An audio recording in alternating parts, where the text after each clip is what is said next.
Hello, everyone. Welcome back to the channel. Great to see you guys again. Today, I have a story that will make you think about the way we treat others. Have you ever seen a place where only certain people are welcome while others are left out? Well, in a small town, there was a special bench where only the so-called important people could sit. But one boy saw this and decided to change everything. This is the story of the Golden Bench, a lesson about equality, kindness, and the power of one small action. Let's dive in. In the heart of the town, a small but lively town, there stood a beautiful park. In that park was a legendary bench, golden in color, polished daily, and placed under the grand old oak tree. People called it the Golden Bench. But there was an unspoken rule in town. Only the most important people sat there. The mayor, business owners, doctors, and celebrities who visited the town would rest on it, chatting among themselves. Others, like shopkeepers, janitors, and schoolchildren, were expected to sit on the regular wooden benches or the grass. One afternoon, Leo, a curious young teen boy, passed through the park and noticed an old man sitting on the grass nearby.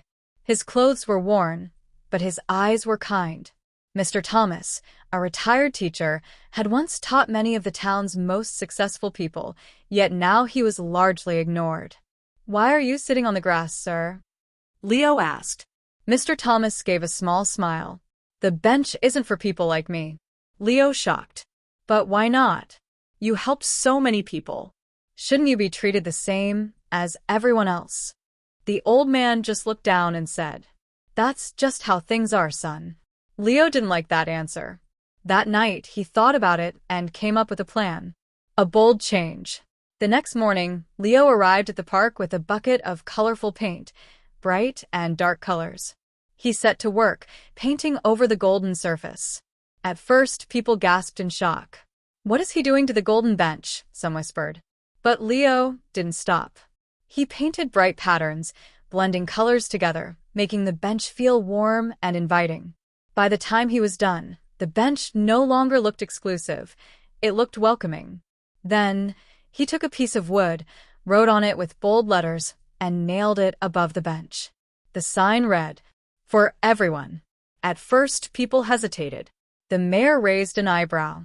A businessman scoffed. "Who said the golden bench could be changed?" he grumbled. But then, something unexpected happened. A young artist sat beside a janitor, showing him her sketches. A doctor and a street musician shared thoughts. A wealthy woman spoke to a farmer about his crops. A school teacher sat with her former student.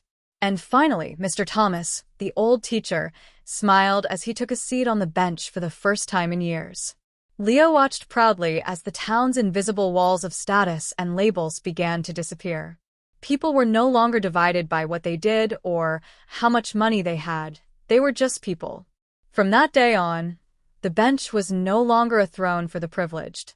It was a place of belonging. The Golden Bench had become the people's bench.